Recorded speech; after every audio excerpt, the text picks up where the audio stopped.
a su servicio especial. Mientras tanto, les invito por favor a que abramos nuestras Biblias en el Evangelio de Lucas, capítulo 9.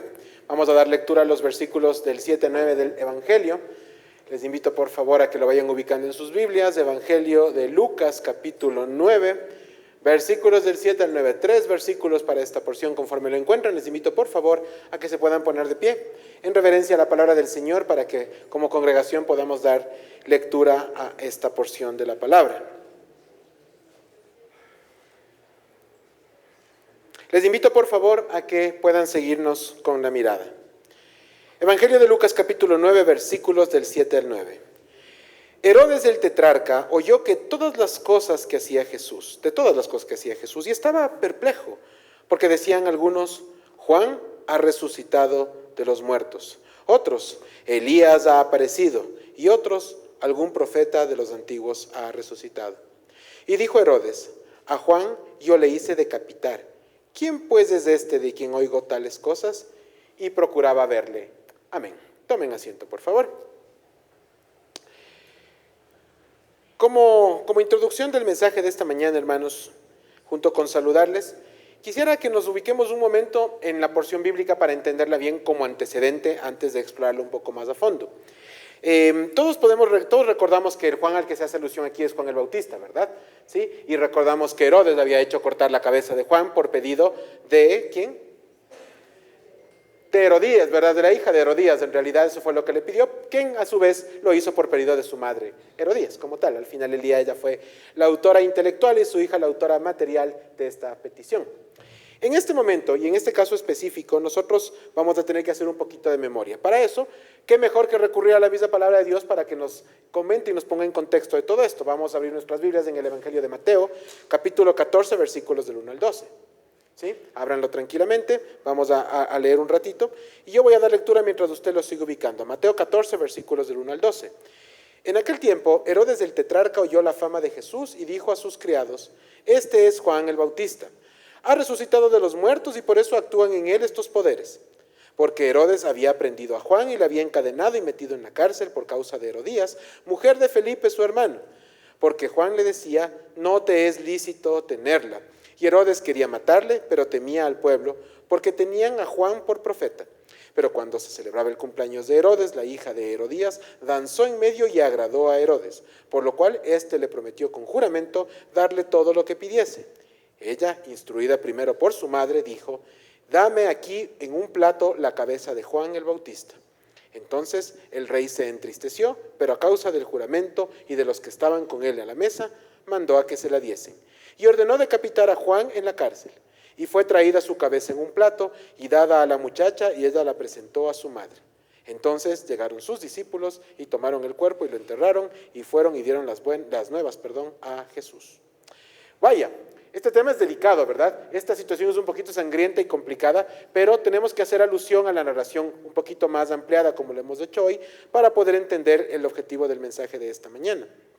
Juan efectivamente fue ejecutado por Herodes, pero esto no fue una situación fortuita ni que vino o apareció de la noche a la mañana, sino que obedeció a que Juan permanentemente confrontó por su pecado a Herodes por lo que había hecho, ¿sí? Este tema de haber llevado a su cuñada, que además también era su sobrina, por si fuera poco, para que ahora sea esposa de él en lugar de la esposa de su hermano, como había sido hasta antes de esto. Este recurrente llamado de atención de Juan, porque realmente lo repitió más de una vez, le valió la antipatía de Herodías, eso lo sabíamos, la mujer en cuestión, y además de la antipatía, el odio, la revancha y un deseo de sangre, que efectivamente se concretó. No vemos en Herodes, o en Herodías, ni la más mínima intención de haber decidido arrepentirse ante este llamado de atención.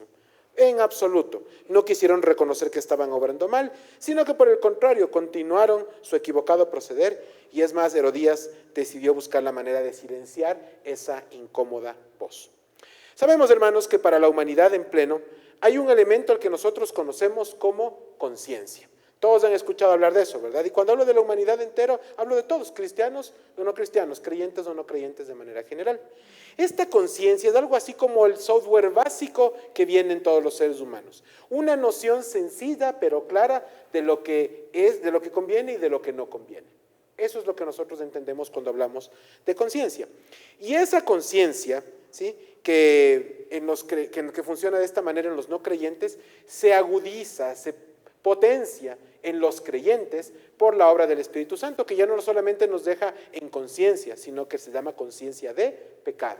Y es un espectro que se abre de una manera mucho más amplia.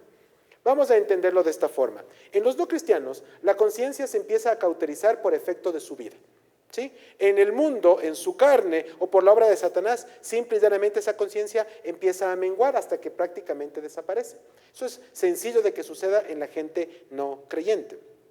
En los creyentes, por el contrario, esta conciencia se potencializa, como lo mencioné hace un momento, pero también puede verse afectada por la presencia del pecado en nuestras vidas. Vamos a plantear un ejemplo sencillo de esto, ¿sí? Pensemos por un momento en el rey David, ¿sí? Sabemos que David como tal no es cristiano porque Cristo no había venido todavía, pero efectivamente era un hombre de Dios, ¿sí? Seguía a Dios, conocía de Dios, tenía un corazón conforme al corazón de Dios. Vamos a dividir esta narración de David en dos partes. Primera parte, la historia de la persecución de Saúl hacia él. Recuerden ustedes que en al menos 2 ocasiones David tuvo la posibilidad de quitarle la vida a Saúl sin dificultades, ¿sí? ¿Qué sucedió en las 2 ocasiones? Que mientras sus hombres, la gente que le acompañaba a David, le decía, David, este es el momento, el Señor te ha entregado a Saúl, quítale la vida, David se negó. ¿Por qué se negó David?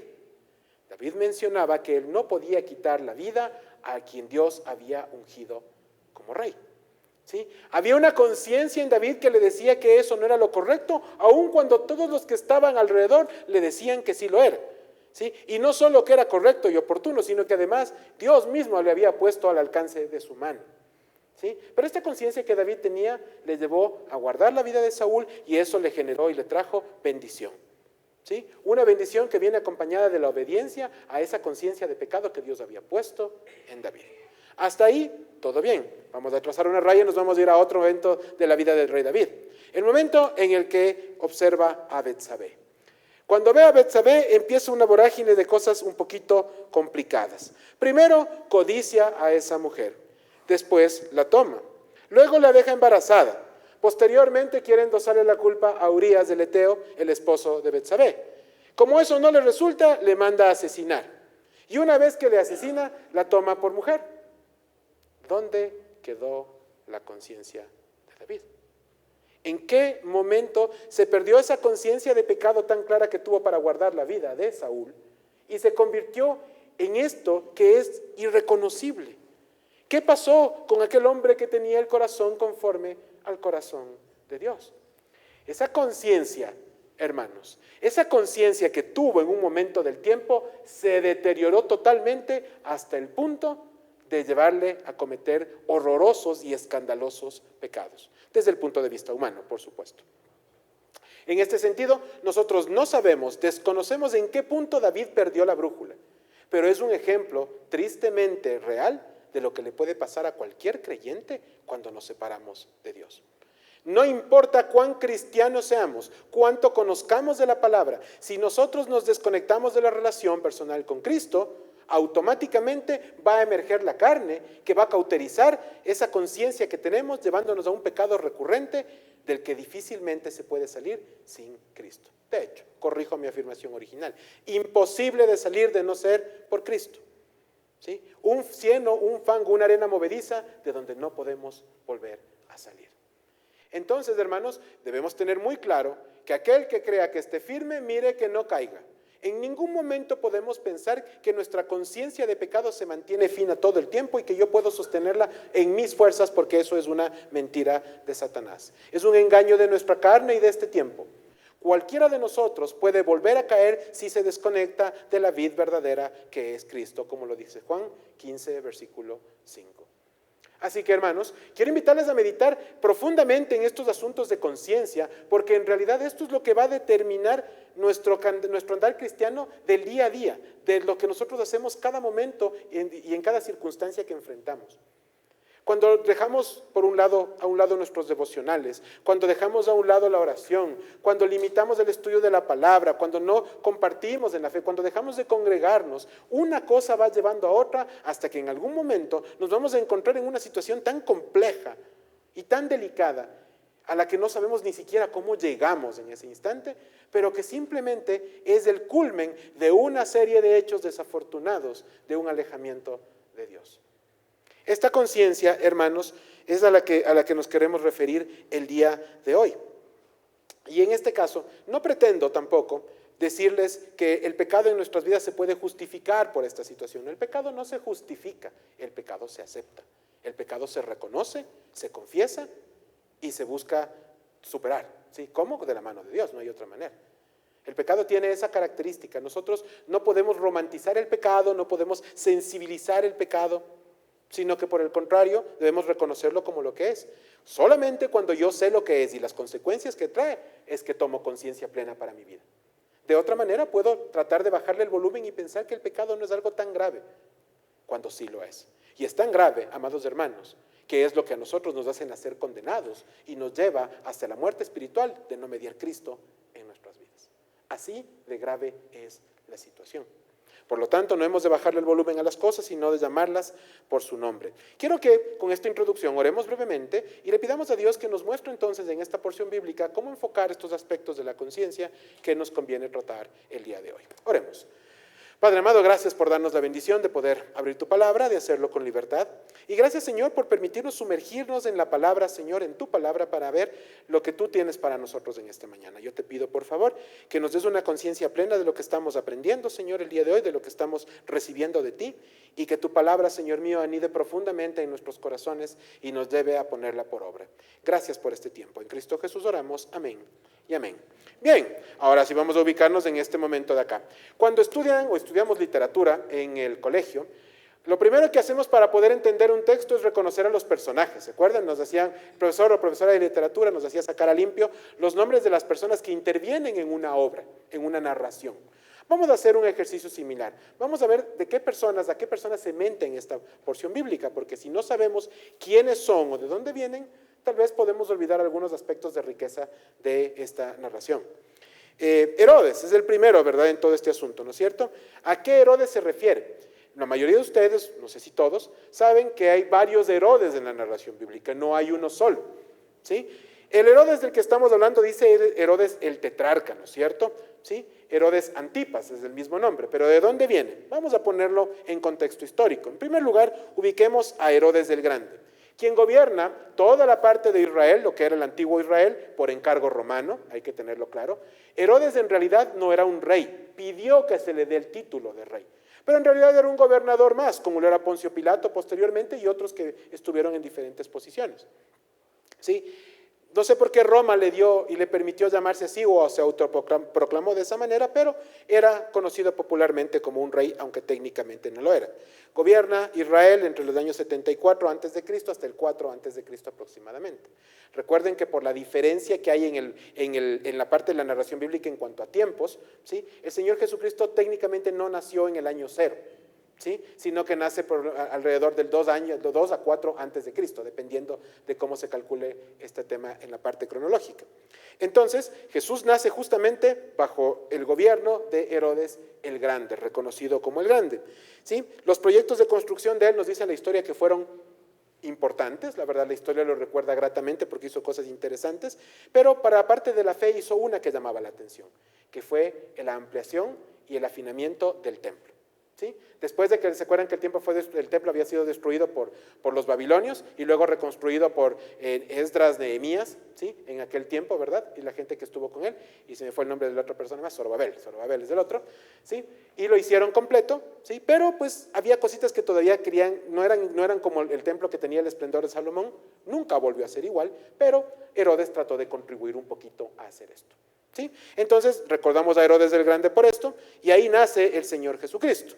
¿Sí? Ahora bien, Esto da lugar a la primera generación de los Herodes. Vamos a la siguiente, la de los hijos. Encontramos a Herodes Arquelao, a Herodes Antipas y a Herodes Felipe o Filipo, ¿sí? Como tal, sí, Filipo II. ¿Qué recordamos de esto? Arquelao, ¿sí? Hijo de Herodes el Grande, como lo mencioné antes. Ustedes pueden encontrar una versión bíblica de él en Mateo capítulo 2. ¿Sí? Él hereda Judea, Samaria e Idumea para poder gobernar. Hereda técnicamente, porque como les dije, realmente no era rey. Ahora bien, ¿por qué se les llamaba tetrarcas? ¿O por qué el título de tetrarca? Porque una vez que muere Herodes el Grande, el reino de Israel se divide en 4 regiones. ¿Sí? Que ustedes las hemos hablado en diferentes momentos, ¿se acuerdan? Estaba por abajo Judea, por arriba estaba Galilea, estaba Samaria y estaba Perea. ¿Sí? Toda esta parte se divide en 4 partes y de esas 3 se les asigna a los hijos de Herodes. ¿Sí? Y ahí están los Herodes gobernando sobre algunas partes. Este Herodes de Arquelao fue el que se encargó de Judea. No duró mucho tiempo don Herodes de Arquelao, porque dice la historia que no fue un buen gobernante. ¿Quién le sucede a Herodes Arquelao al frente de Judea? Ni más ni menos que nuestro conocido Poncio Pilatos, ¿sí? Que después fue el encargado de ejecutar al Señor Jesucristo. Más abajo nos encontramos con Herodes Antipas, que es el Herodes del que estamos hablando en esta porción de Lucas en este momento, ¿sí? Que además es reconocido no por cosas muy buenas. Resulta que decide casarse con la esposa del hermano, quien además era su sobrina. ¿Sí? O sea, un asunto de incesto bien feo, ¿verdad? Un asunto muy complicado, ¿sí? Pero decide hacer esto. Y cuando decide hacerlo, además no soporta el hecho de que se señale su mal proceder, sino que además da luz verde para que se pueda ejecutar a quien encabezaba esto, que era Juan el Bautista. ¿Sí? Una línea más abajo, Herodes Felipe, ¿sí? Que también era hijo de Herodes el Grande, pero con otra mujer, no con la madre de los 2 primeros Herodes, ¿sí? Y él se encarga de Iturea, Traconitis y otras regiones más que eran más pequeñas en importancia. ¿Sí? De ahí tenemos otra línea más, segunda o tercera línea de los Herodes. En este caso encontramos a Herodes Agripa, por ejemplo, ¿sí? Que era nieto de Herodes el Grande e hijo no de los 3 reyes, sino de un 4.º hijo de Herodes que no estaba gobernando, que se llamaba Aristóbulo. ¿Sí? Este señor también fue hijo de Herodes con una tercera esposa, una tercera mujer, ¿sí? De Herodes el Grande, y a su vez es hijo de Herodes Agripa el I. A este señor le encontramos, por ejemplo, y se lo menciona en el libro de los Hechos, ya mucho tiempo después de Jesús, si ya en la historia de la iglesia como tal, en el capítulo 12, ustedes van a encontrar a este señor que fue el gobernante de Judea y de Samaria. Él fue conocido por perseguir a los primeros cristianos. ¿Sí? Por ahí empezó la persecución, ¿verdad? Ya eran reconocidos como cristianos porque la iglesia ya se había constituido como tal. Entonces, vemos esto y también tenemos a esa misma línea a la hija, a Herodías, ¿no es cierto? A la hija de Herodías, de quien también hemos hablado hace un momento.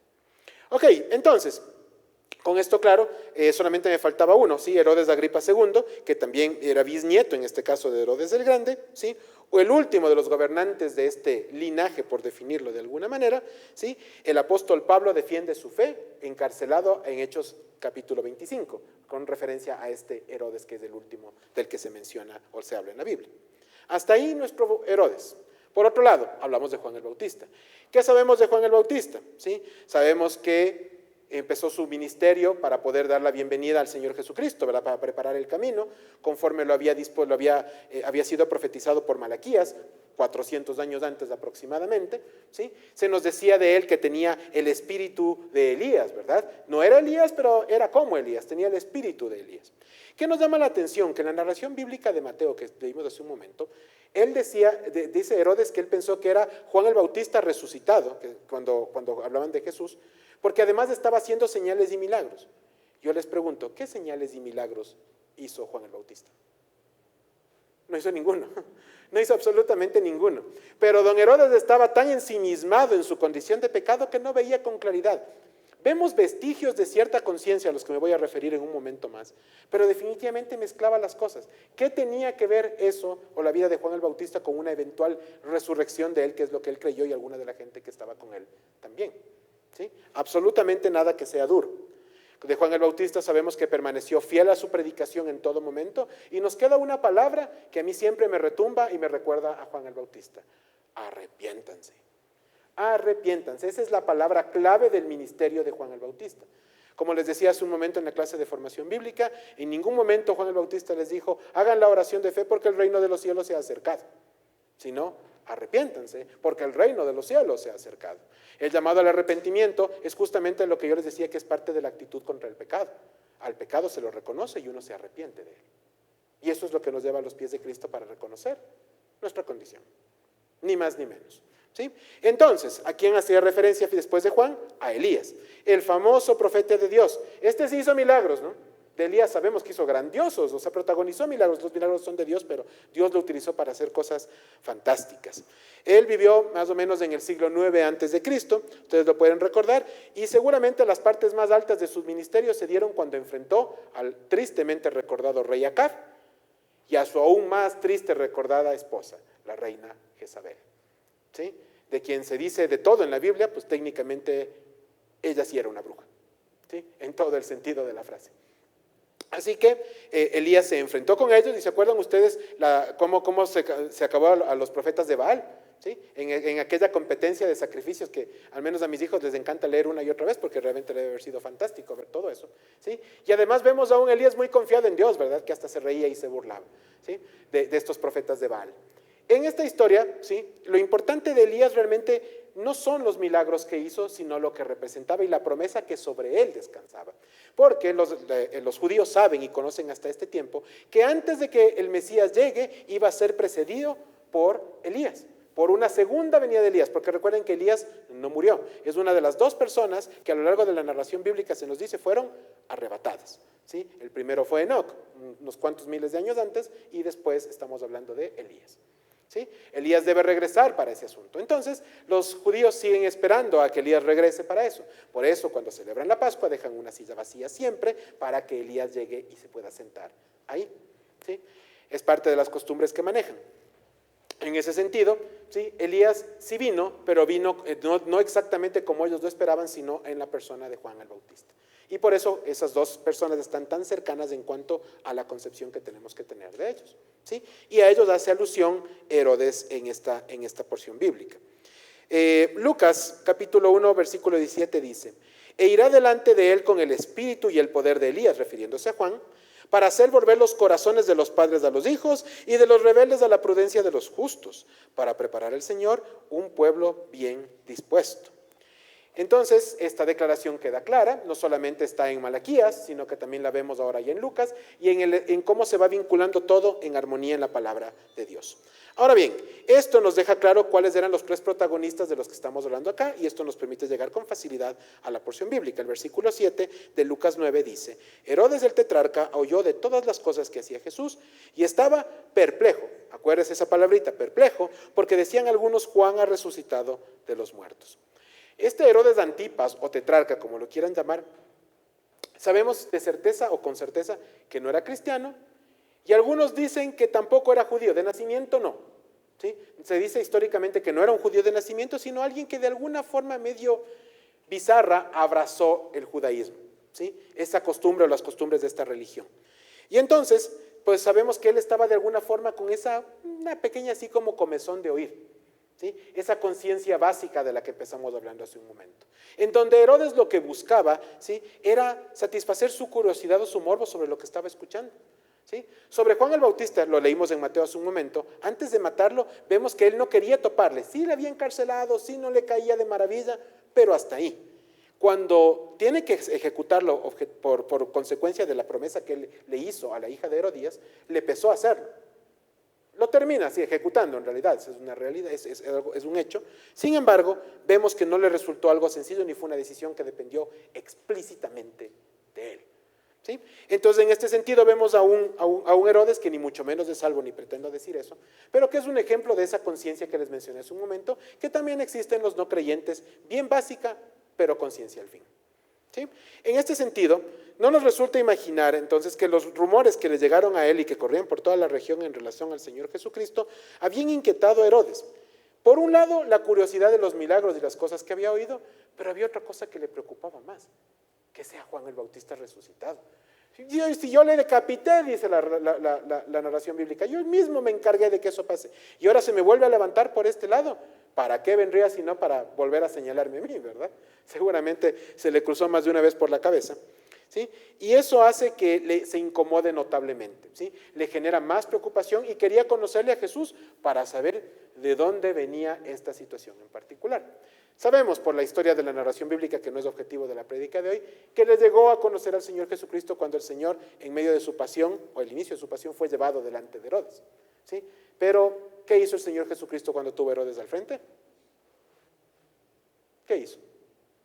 Nada. Nada. Guardó silencio. Herodes le preguntó de todo y Jesús no le dijo nada. Absolutamente nada. Así que lo tuvo al frente, pero no le conoció. Nunca supo ni pudo satisfacer su morbo. Versículo 8. Otros, refiriéndose a otras personas, dice la narración, que él era Elías aparecido y otros algún profeta de los que les precedieron y que había resucitado. Que algunas personas hayan creído que Jesús no era el Mesías, sino Elías, Juan el Bautista o cualquier otro profeta, no es algo nuevo.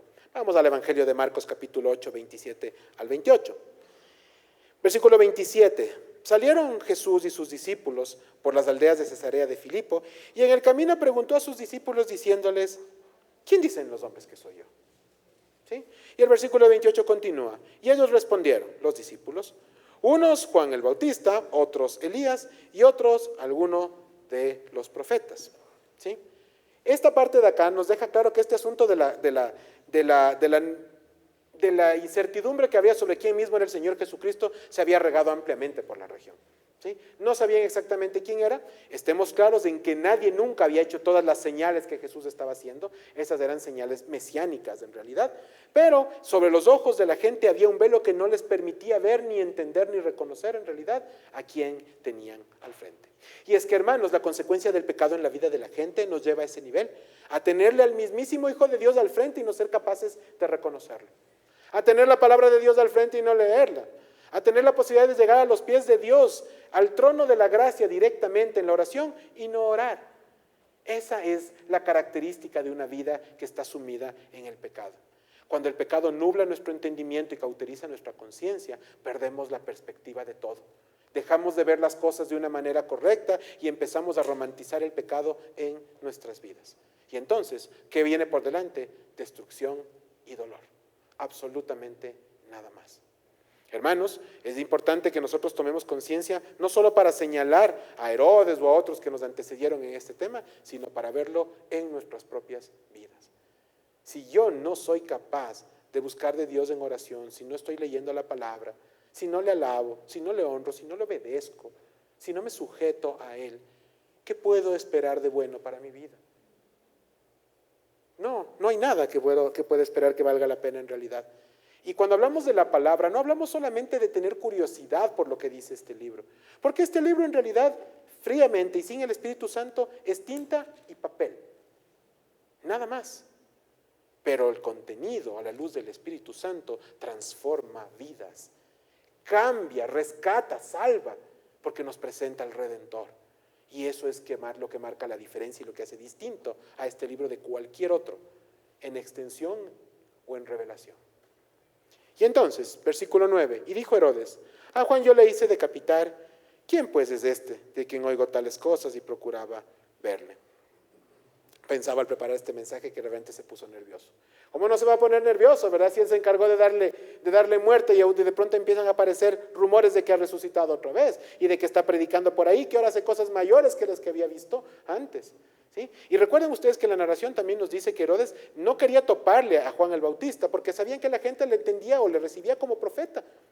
Entonces, ¿para qué le voy a topar yo a un profeta de Dios? Eso no es muy popular. Y a este tipo de gente le gusta la popularidad, le gusta quedar bien con los demás. ¿Sí? No hacer la voluntad de Dios, sino quedar bien con el resto. Y eso es un juego peligroso, amigos, incluso para nuestro tiempo. Nosotros, hermanos, no hemos sido llamados, ningún siervo es llamado a ser popular. Los siervos somos llamados a hacer la voluntad de Dios, que por el contrario, a los ojos del mundo, tiende a ser muy impopular.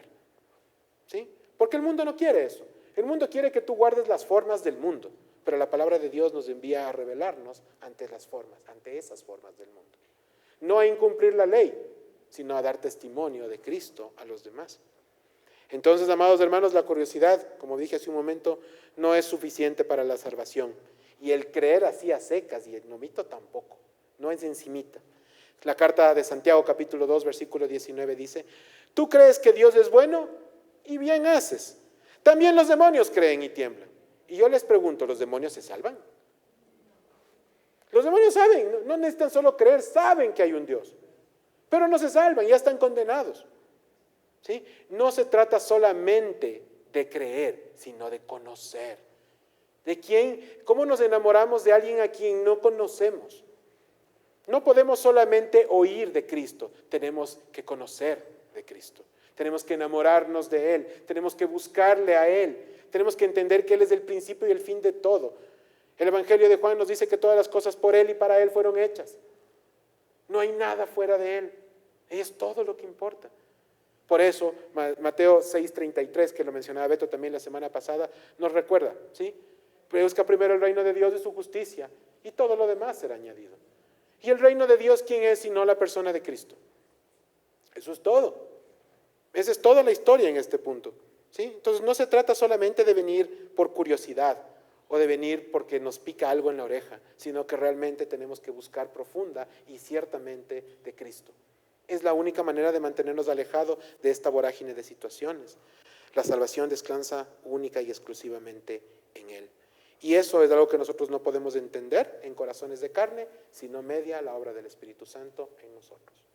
El Espíritu Santo es fundamental. Si usted no estudia la palabra de Dios bajo la guía del Espíritu Santo, usted puede terminar por entender cualquier cosa. Y entonces llega el peligro, ¿sí? Porque las malas interpretaciones se convierten en tropiezo propio y para los demás. Hermanos, temor y temblor, responsabilidad, pero al mismo tiempo acción. Busquemos de Dios para su palabra, para entender su palabra. En algún momento escuché por ahí que Herodes vivió una fe a su manera, porque él tenía algún temor de Dios, escuché por ahí en algún momento. Yo les pregunto, hermanos, ¿hay maneras de vivir la fe verdadera? No existen formas de vivir la fe verdadera de diferentes maneras. La fe es una sola y es en Cristo, ¿sí? Todos tenemos diferentes maneras de ser, Dios nos hizo distintos, únicos, irrepetibles, amén, cierto eso. Pero el camino y la solución para todas nuestras vidas sigue siendo el mismo. Y yo no puedo tener formas de vivir la fe, ¿sí? Hay una sola manera y es Cristo, y no hay otra. Quien a ustedes les diga o les indique que la fe depende de la persona, les está engañando. Porque la palabra de Dios no enseña eso. Nos enseña que la fe es una sola, que Cristo es uno solo y por lo tanto hay una sola manera de caminar, ¿sí? Hay un solo camino al Padre. Y esto sí lo recalco con firmeza. Porque en los tiempos en los que vivimos ahora, en donde el ecumenismo y el sincretismo pululan por ahí, se nos dice abiertamente que hay muchos caminos para llegar a Dios. En algún momento alguien me enseñaba y decía que la gente enseña hoy que los caminos de Dios son como una rueda de bicicleta, ¿no es cierto? En donde todos los radios apuntan al centro, pero por acá están los musulmanes, más allá están los católicos, por acá están los mormones. Que Dios tiene diferentes nombres para cada uno. La palabra de Dios nos dice que no es así. ¿Se acuerdan el Shema, la famosa oración judía? ¿Cómo empieza? Jehová nuestro Dios, muchos son. No, uno es. ¿Sí? Uno es. Desde ahí la cosa es muy clara. Jesús, cuando se refiere a sí mismo en Juan 14:6, dice, yo soy el camino y la verdad y la vida. No dice yo soy uno de los caminos, una de las verdades, sino que yo soy el camino, la verdad y la vida. Y finalmente, nadie viene al Padre sino por mí. No hay más, no hay absolutamente nada más. Y ustedes, hermanos, así como yo, somos bendecidos, somos bienaventurados, porque hemos entendido esta verdad, no por nuestra carne ni nuestro intelecto que no sirven de nada, sino por la obra del Espíritu Santo en nuestros corazones. Eso es todo. Entonces, lo único bueno de nosotros no viene de nosotros, sino que siempre vino de Él. Él nos llamó, Él nos escogió, Él preparó todo para que usted y yo estemos aquí en esta mañana. Y para que muchos otros puedan sumarse, porque la palabra de Dios dice que Él añadirá los que han de ser salvos. Y aquí estamos, esperándoles a esos que el Señor ha de añadir, con los brazos abiertos, entendiendo que nuestro caminar no se reduce a un momento del tiempo. No es solamente recibir al Señor Jesucristo, no es solamente orarle, no es solamente confesar nuestro pecado una vez, sino siempre. ¿Cuándo he de arrepentirme de mi pecado? Siempre, todos los días. ¿Cuándo he de reconocer mi condición? Siempre, todos los días. ¿Cuándo he de buscar de Dios? Siempre y todos los días. Caminar, como se dice en el argot cristiano, de victoria en victoria. ¿Sí? Porque cuando yo creo que obtuve la victoria una sola vez, al día de mañana tengo garantizado un solo camino, la derrota. ¿Sí? Porque no se trata de una carrera de velocidad, sino de una de resistencia. Se trata entonces, hermanos, de aprovechar esos días que el Señor nos da para hacer su voluntad uno tras otro hasta que Él nos llame a su presencia. En ese momento maravilloso en donde nos encontraremos por Él para adorarle por la eternidad. Hoy en la mañana la reflexión final de la clase de formación bíblica que tenemos en la parte de atrás fue una. El objetivo de la vida del ser humano es uno solo, glorificar a Dios. Nada más.